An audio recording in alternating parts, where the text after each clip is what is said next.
Good morning, everybody. We're live here from the birdhouse. It is Saturday, October 26th, and today we've got an update about the different types of birds that you can find. Some in your backyard, some if you're out birding, especially around the water, and a couple different invasive insects that have been in the news and how you can help to prevent them in case you see some signs of them around.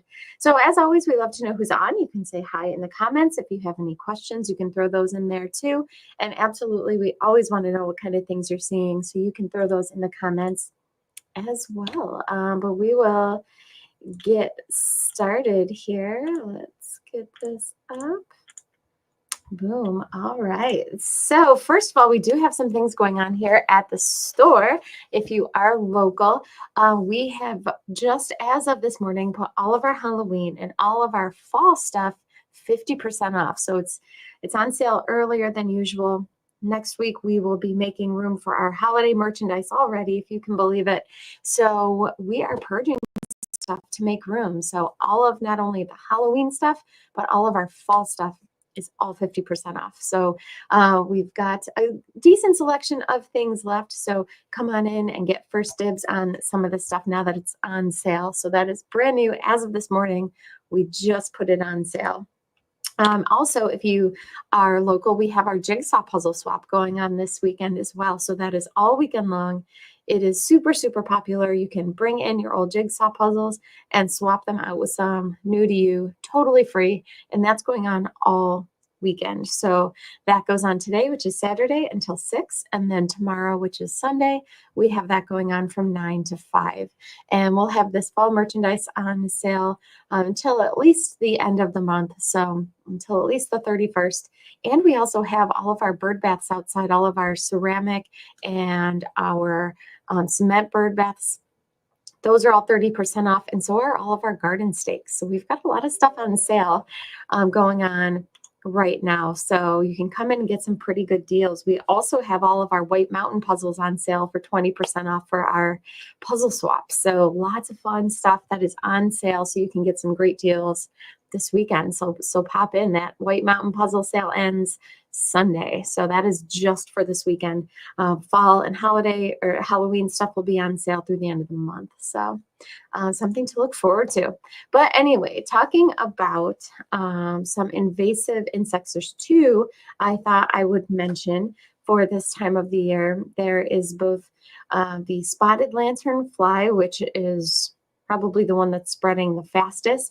And then there's also the moth formerly known as the gypsy moth, now known as the spongy moth, or the fancy term and its scientific name is Lymantria dispar. So it's sometimes called LDD. You can find their egg cases this time of the year. So if you are out hiking in the woods or even in your backyard, you never know with the spread of these things, depending on where you live, could even be in your own backyard. Keep an eye out for these. So this is the egg mass here of the spongy moth in this picture. You can find these fall through winter, and look for these egg cases on the surfaces of not only trees, but outdoor furniture, firewood, your shed, your house, anything like this. The LDD or spongy moth or gypsy moth egg masses are about 1.5 inches long and appear to be tan brown and fuzzy. So you can see them in this picture here. They're covered with a whole bunch of moths as well, which makes it very easy to identify. But this is what they look like. And in order to remove them, you can scrape them off. And it's recommended that you scrape them off into hot, soapy water. Or something like rubbing alcohol or a bag of hand sanitizer, something that will kill that egg mass.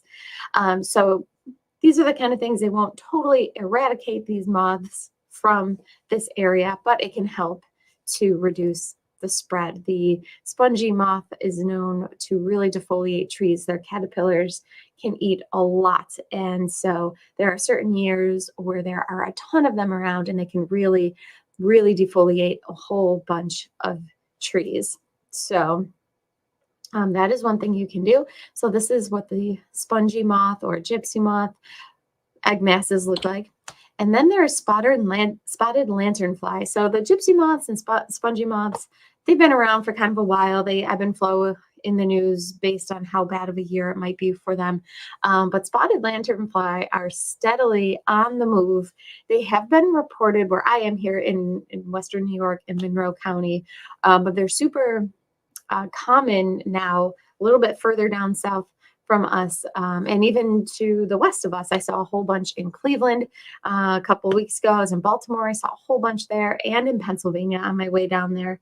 So they are definitely on the move, and they're a gorgeous insect. They're quite beautiful, but they, again, can defoliate a whole bunch of different plants, including the grapevines, and so wineries are super concerned about them. But there are things that you can do to help to control the spotted lanternflies as well. Same idea.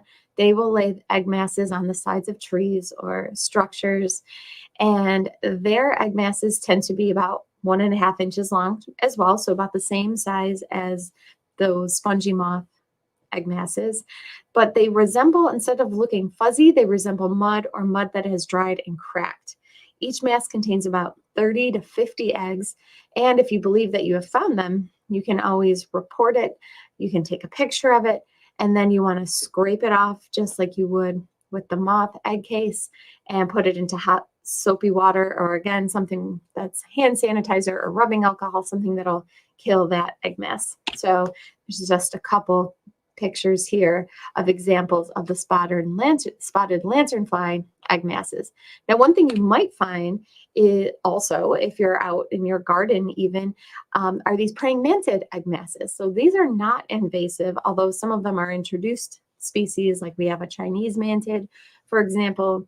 They're not necessarily considered invasive species, but this is what their egg masses look like. They're about the same size, I would say, about 1.5 inches long, and they almost feel like styrofoam.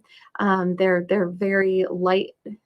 They're very light in feeling, and they're more three-dimensional than the spotted lanternfly egg masses will be. But these you can usually find on stems of things. I've found them on garden stakes in the past too. So if you've got wooden stakes that have been holding up some of your plants, you might find these egg masses on those.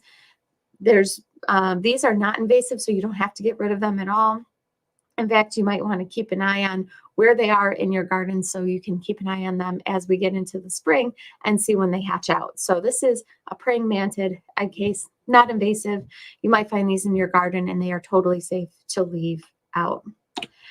As far as some birds that you might be seeing in your yard now, some people do get bluebirds all year round, and especially if you keep out things like suet that have mealworms in it. If you have any kind of plants that have berries on them, the bluebirds will eat those. And they also love heated bird baths as well, especially as we get into the colder months and we start having some below freezing temperatures that will kind of ice over your typical bird baths and your typical water sources for these little songbirds. That's a really good way to get bluebirds. If you don't have bluebirds around, it can be hard to attract them because they do like a very specific habitat. They like wide open spaces, so they like farm fields. If you've got a lot of trees around, you might not get the bluebirds, and that's pretty common. So it's not the kind of bird that you can put everything out into your backyard and you still might not get them. So it's never going to be 100%. Nothing really is, but the bluebirds can be tricky to get if you don't have that specific habitat that they really like. But some people do have them year round. Here's some pictures Bob had sent in the past of the male bluebird and female bluebird. And some people do get them all winter. They tend to go a little bit further south for the winter, into Pennsylvania and the Carolinas, where it could be a little bit warmer, but you might just have them here too. And if you are out by the water, there's some different waterfowl that tends to make appearances this time of the year. Something to be on the lookout for is harlequin duck. Not a very common. It's not going to be one that you'll see a whole bunch of different individuals, but sometimes there's a few harlequin ducks that show up every year, and this is around the time where they might start making an appearance. Really beautiful duck there. The male and female look quite different, and this is the time of the year they start popping in. Same with some common loon. You might see them around the water as well. Double-crested cormorant. There's a lot of them. I've seen quite a few of them around the lake and around the bay, and they love to eat fish. They dive underneath the water, and they've got that hook on their bill, so you can identify them that way. A lot of these waterfowl aren't going to have that hook like the cormorant does. Pintail, lots of pintail around. Things like long-tailed duck. This is a bird that comes down here for the winter months, so we'll start seeing more of those. They're really, really gorgeous, and that they will be here all winter long. And other waterfowl like redhead, white-winged scoter will start making an appearance. Red-breasted mergansers are going to become more common, and you can find them hanging out with some of these other duck species. And then if you are out driving around, birding, looking at some wide open spaces and farm fields, it's a good place to find things like snow bunting towards the end of this month. So we're right in the time when snow buntings start to make an appearance here in Western New York. And sometimes you might just see one, sometimes they'll form big flocks. And if you see a big flock of birds, it's not pigeons, it's definitely not starlings, kind of flying lower to the ground than pigeons typically would, could very well be snow buntings. So get your binoculars out and take a look, because they will flow in now. As far as backyard birds, you might also start to see more red-breasted nuthatches. They tend to be more common in the winter months. We have the white-breasted nuthatch here as well all year round, but the red-breasted nuthatches tend to be more common in the wintertime. And then there's brown creeper. Keep an eye out on your trees for this little brown bird that will creep up the trees, blends really, really well in with the bark on the side of the tree, but they are around this time of the year. American tree sparrow is coming back into the area. This is south for them for the winter, and you can sometimes find them underneath your bird feeders, as well as some other migratory sparrows like the fox sparrow. White-throated sparrow is going to be one of the more common sparrows in your backyard this time of the year, same as white-crowned sparrow. And then the dark-eyed junco. So dark-eyed junco is pretty common in backyards all winter long, and they are in the sparrow family. They will eat black oil sunflower seed. If you have anything with millet, even if those birds are throwing the millet on the ground, the dark-eyed juncos will scoop that right up. And then there's going to be a couple birds of prey you can still find around here. American kestrel can still be found, as well as merlin, which are going to be more common during the winter months. So these two little falcons we will have here all winter as well. And end of October is sometimes when we start to hear some reports of saw-whet owl coming through too. So saw-whet owl are migratory. They tend to flow through more in March when it's still usually pretty cold and snowy. But this time of the year, sometimes we do get some reports of them. Other owls you can find here this time of the year would be screech owls, barred owls, great horned owls, all of our resident owls that are here year round. You can also find them, but you never know. You might just happen upon a saw-whet owl this time of the year too. And as far as looking for some of these birds, especially the waterfowl or things like snow bunting, which could be far out in a field, you can't go wrong with a scope. If you have binoculars, that's wonderful. They usually will give you a magnification of anywhere between 8 and 10 times what your naked eye can see. But if you're looking to up your game as far as birding goes, check out spotting scopes. And we do have some here that you can always look through and you can always test out. They will give you magnification of more like 15 to 40 times what your naked eye can see. So you can really zoom in quite a bit more than you can with binoculars. So these are really, really great, especially for waterfowl and some of those birds that tend to be more stationary. They're not going to move around really, really fast. Spotting scopes are awesome. The one I have, which I recommend really, really highly, especially if you're looking for something that isn't going to completely break the bank. Some of these spotting scopes are super expensive. You can spend thousands and thousands of dollars on something really, really nice, like a really nice high-end Swarovski scope. But most people are just looking for something to give them a little bit of a leg up on what they might already have. I can't recommend this scope any more than anything else that we have here. I love this scope so much. It's called the Vortex Viper. It's an 85 millimeter scope, and it's $899.95. So most scopes are going to be over $1,000, especially if you want something with decent optics on it. But this scope is under that, so it's only $900, and it has a really, really great picture. Looking through it is very, very crisp and clear. So this is the scope I have. I love it, and I can't recommend it any more than anything else that we have. We've got some that are more expensive here, but this one is the best. This is the one that I always recommend to people. So if you're looking for something to up your birding game, consider a spotting scope. And we have a few different types here at the store that you can always look through to see kind of what the differences are between one or another. So that's everything I have for you guys today. It looks like Heidi is on here. It says the red-winged blackbirds and the young ones have started to come back to my feeders. I live in Indiana. Interesting, because just earlier in the week on Tuesday, we did a broadcast about blackbirds like the red-winged blackbird and grackles. On Tuesday, there were huge flocks of them here in where I am in Western New York. And so it seems like they were on the move over the last few days. I really haven't seen that many. I heard a red-winged blackbird this morning on my way in, but nothing like those big, big flocks I saw on Tuesday. So it seems like they are migrating down south. And so it sounds like they're coming through your way. So if you're looking for ways to kind of keep those big flocks of blackbirds at bay, check out our live stream from Tuesday.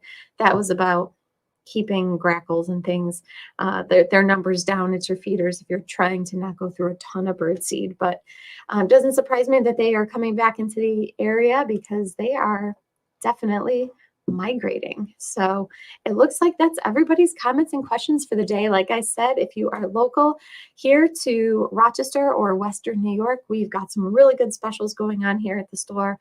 All of our Halloween and fall stuff is 50% off. That'll go through the end of the month, as well as 30% off our cement bird baths, our ceramic bird baths, and all of our garden stakes and big spinners. Those are all 30% off through the end of the month. And we also have our jigsaw puzzle swap going on. And anytime we have our jigsaw puzzle swap, we also have a special on a certain line of puzzles. And this month for our jigsaw puzzle swap, we have White Mountain puzzles 20% off, and that's just for this weekend. So we've got a whole bunch of different stuff going on. We will be transitioning the store into more holiday merchandise next week already. But as usual, we will be back on Tuesday with another live stream. And until then, have a great weekend, and we will talk to you soon. Bye-bye.